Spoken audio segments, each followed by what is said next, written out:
What's up, everybody? Happy Thursday. Hope all you're having a great day so far. Jumping into this episode of Days of Our Lives. I enjoyed this episode. I thought it was pretty good. Gabby is definitely on to something. Like, she sees how bizarre Nicole is acting. And Brady, of course, ain't buying it. Because Brady's an idiot. I don't even know why she went to Brady and told him about it. Brady has always been 4, 5, 6 steps behind everybody. Like, he just never picks up on stuff until it's too late. Like, that's how Brady always been. He's never 2 steps ahead. He's never even 1 step ahead. He's never even 3 steps behind. Brady is usually always 5 or 6 steps behind. He's an idiot. Like, the character is just a total moron. Like, seriously, Gabby is telling him how bizarre and crazy Nicole has been acting lately, and Brady just doesn't want to listen to any of it. He just thinks that, she's, going soft on Stefan or whatever, which I do believe she is. But Gabby's been telling him basically that she doesn't want Stefan in jail because it'll ruin her plans to take him down if he goes to jail. I believe she's lying. She's definitely lying. Gabby knows damn well she's falling for Stefan, and she know it. She can keep this charade up all she want to, but we all know the truth. We know she lying. It was kind of funny to see how Gabby confronted Xander when she bumped into him. And he was like, okay, so if I'm not working for Stefan, who you think I'm working for? She was like, Nicole. See, Gabby's on the right track here. I think Gabby's definitely on the right trail to solving this whole situation. But she got to be careful. She definitely has to be careful because you're on to something that can get you hurt. You know what I'm saying? Because if Kristen gets wind that Gabby suspects something or she's investigating this and she's trying to look deeper into it, Kristen will get rid of her. Like, you have to tread lightly. Like, you have to be real careful at this point.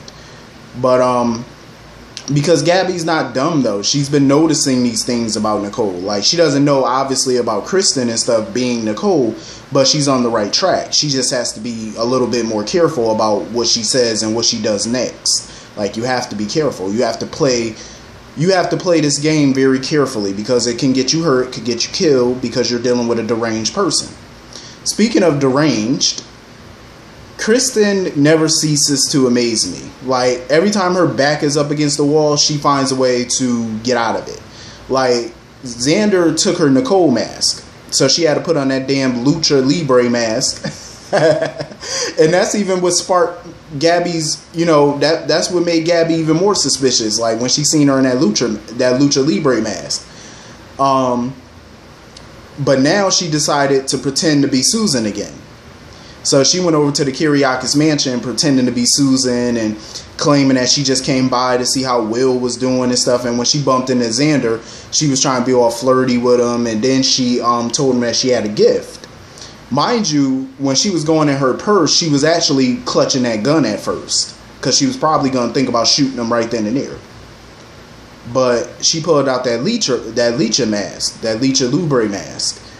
And Lucha Libre. I said Lucha, I don't know why. Lucha Libre. So she pulled out that mask and gave it to him as a gift and stuff. Xander knows that that's Kristen. He know. That's why he was trying to hurry up and get the hell out of that room. He kept trying to leave the room, but Kristen kept trying to stop him and stuff like that. And Will and Sonny started noticing how erratic she was acting and stuff. And she got even more crazy when Brady showed up. And she was sitting there flirting with Brady and stuff. Brady was looking totally disgusted. Because, obviously he not feeling no damn Susan. So he was totally disgusted by it. I don't blame Will and Sonny for trying to, for Will trying to go through her purse and stuff like that. I have a feeling, though, when they go through that purse, they're going to find that gun, of course. Like, she's just running around the Kiriakis mansion, going in different rooms and stuff. Like, she went into one of the bedrooms, looking through the drawers and stuff, and that's when Brady caught her. Because she was wondering who room, because obviously she don't know who bedroom is who room. She don't know. She don't know which one is Xander's, because obviously she was trying to find Xander's bedroom to find that Nicole mask. But she walked into Brady's room instead of Xander's. Yo, Kristen is nuts. Like, this woman is certifiably, she's a lunatic. But I love Kristen, though, because she definitely makes things a lot more interesting, as crazy as she is. But Xander better watch his back, I know that much. So anyway, moving on from that, Jennifer and Hope are basically just sitting around moping over these clowns that they, you know, one's trying to get over this clown, another one's trying to come to terms with her divorce and see where her feelings lie with another clown. Like, Hope needs to open her eyes to who Ted really is. Like, come on, he's playing you like a fiddle and she's just sitting by allowing it. But I do agree with Kate, though. Like, Hope tends to lean more towards these crazy guys and stuff. Kate does too, though, because Kate has been with her fair share of losers, you know, and criminals. But Hope is going to be in for a rude awakening when she really find out about Ted. Like, she's going to be in for a real rude awakening. Like, she's going to see how stupid she's been believing every little thing Ted says and following his word like it's gospel. And Jennifer needs to get the hell over Jack. Like, even if Jack gets his memory back, I feel like Jennifer still shouldn't get back with Jack, because the way he's been acting and stuff, like, why would you want that back? Why? For what? What pissed me off about Jennifer was, now that she's decided to move on from Jack, she called Dr. Shah. That pissed me off, because I don't like the way she used Dr. Shah as her rebound guy. She's done it numerous times before. Like when her and Eric, you know, she was dating Dr. Shah, and then her and Eric got together. She broke up with Shah. Then when her and Eric broke up, she got back with Dr. Shah. Then when Jack came back to town, she broke up with Dr. Shah again. And now that she's decided to move on from Jack, she calls up Dr. Shah to have dinner with her. I just hate how she uses him as the rebound guy.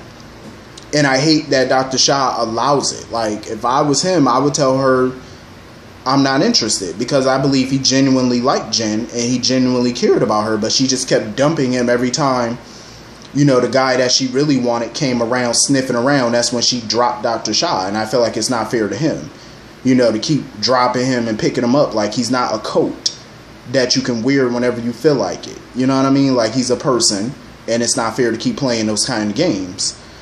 You know, so if I was Dr. Shah, I wouldn't even answer her phone calls, to be honest, because it's not fair the way that she uses him.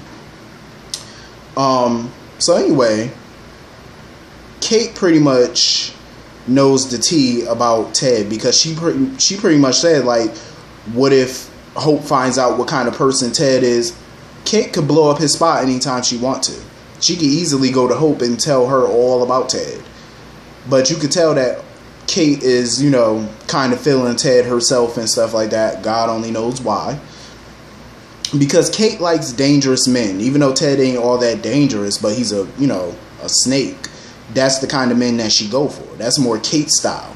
You know, Kate is not the blue collar type person. Like, she doesn't date those kind of guys. You know what I'm saying? I mean, she has, but she's never fully satisfied or happy with those kind of guys. She likes men like Victor Kiriakis and Stefano DiMera and Clyde Weston. Those are more her type. You know, not guys like Roman Brady and stuff and John Black and all them. You know, those are not her kind of guys. You know, she likes the criminals. You know, Andre and all them. That's her type of men. One thing that annoys me, though, is that Kate has been on this show for many years now. Why is she still living out of a hotel? I mean, I think it's cool to stay at a hotel, but I would never want to live in a hotel. I need a comfortable space. Like, I need a more homey vibe. You know what I mean? I don't understand why she's still living out of a hotel. She should have got her a nice townhouse or a nice condo or something. You know, something nice. She can afford it. You know what I mean? Like, I don't know why she keep wasting her time in hotels every 5 seconds. But, yeah, she just need to let that hotel stuff go, like, quickly. So anyway, moving on from that, Eve at this point, Eve is trying to save her ass at this point. She's trying to cover all her bases because Jack wants to drink the serum from Dr. Roth. Eve is trying to say whatever she can and do whatever she can at this point to stop him from doing that, because Eve know once Jack drinks that serum and get his memories back, She knows that she's going to be out bounced around on her ass, and she knows it. She knows Jack going to kick her to the curb. She's going to lose everything. She's going to lose her marriage. She's going to lose her power, and she knows it. That's all this is about for her. Maintaining her power, because without Jack, she has nothing. She's back to square one again. Single, lonely, powerless. She's back to all those things that she once was before Jack. You know, she had nothing. You know what I mean? She gained a little power, you know, when Deimos died and left her basic black and stuff. That's when she had a little power. But now she pretty much has the ultimate power. She's married to the mayor. She's the police commissioner. You know what I mean? Without Jack, she loses all of that. She's done for, basically. So, and now that basic black is under Demira Enterprises again, she still has nothing. She has no company. She has no power base at all. So she's at the point where she needs to protect it. So she basically tried to tell Jack, oh, if you really care more for me and love me, then you wouldn't take that serum. She was pissed when Jack basically told her, I'm still going to drink the serum. Like, so she knows she's desperate at this point. So I'm believing Eve she's going to try to do something to stop him from drinking it. Because she knew her words obviously couldn't help. So now she has to do something drastic, desperate. She has to do something to stop him. Because Jack is making all these empty promises that, oh, even if he drinks the serum, he's still going to be in love with Eve. He's lying. He's trying to convince Eve. He's trying to convince himself of that. But deep down, he knows. Once he gets his memories back and he remembers everything about Eve and Jennifer and everybody, he knows he's going to drop kick Eve to the curb. And he knows it. Eve knows it. So she needs to protect her power at this point. Now, what she does next, who knows? But she gonna do something. But, you know, because Jack still wants a relationship with Abigail and JJ. I don't even know why they would want a relationship with him at this point. After everything, after all the horrible things he's done after these last few months, like, why would you want that person back? Like, even if, you know, granted, he doesn't have his memories, I get that, but why would you want that back? Like, for what? Let Eve have him. You know what I mean? Like, they deserve each other. But yeah, she gotta do what she gotta do to protect her power. That's all Eve cares about at this point. And, you know, desperate people do desperate things, and that's what Eve is, desperate.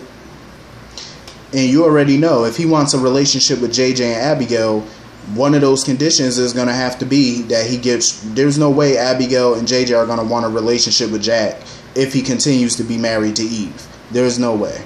Absolutely not. So he's definitely going to dump Eve. But anyway, this was a pretty cool episode. I enjoyed it. Hit the comment section. Let me know what y'all thought about today's episode. I will see y'all all later. Peace.